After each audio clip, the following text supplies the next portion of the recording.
नाशिकमध्ये भाजपचे नगरसेवक आज भगवे फेटे परिधान करून गट नोंदणीसाठी विभागीय कार्यालयात दाखल झाले होते। सगळ्या 66 नगरसेवकांनी इथल्या भाजपच्या गट नोंदणी केली आणि भाजपतर्फे रंजना भानसी यांची एकमतानं महापौर पदासाठी निवड करण्यात आली। उद्या महापौर पदासाठीचा अर्ज दाखल करतील।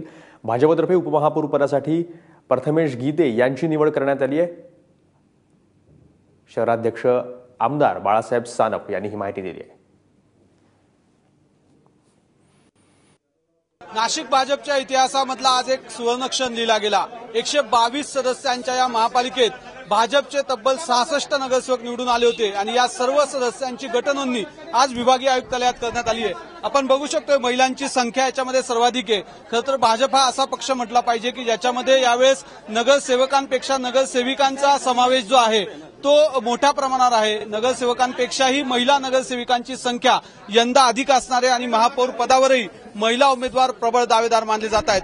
शहराध्यक्ष आमदार बाळासाहेब सानप आता माझ्यासोबत आहेत। बाळासाहेब, काय निर्णय झाला? कमिटीची मीटिंग झाली का? कोण महापौर पदासाठी आपण ठरवलेलं? काल परवा आम्ही सर्व कोर कमिटीवाले बसलो होतो आणि गटनेता महापौर उपमहापौराचे काही नाव आम्ही वरती पाठवले होते।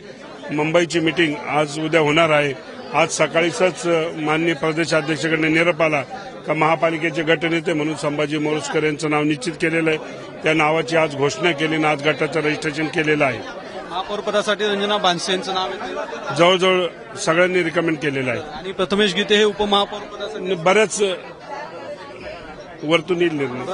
आता आपण शिफारस तर केली आहे। आपण बघू शकतो खरं तर ही सगळी प्रक्रिया जी आहे उद्यापासून खरं तर अर्ज नोंदणी होईल। उद्या आपण जाणार आहात, फॉर्म भरणार आहात सगळे लोक?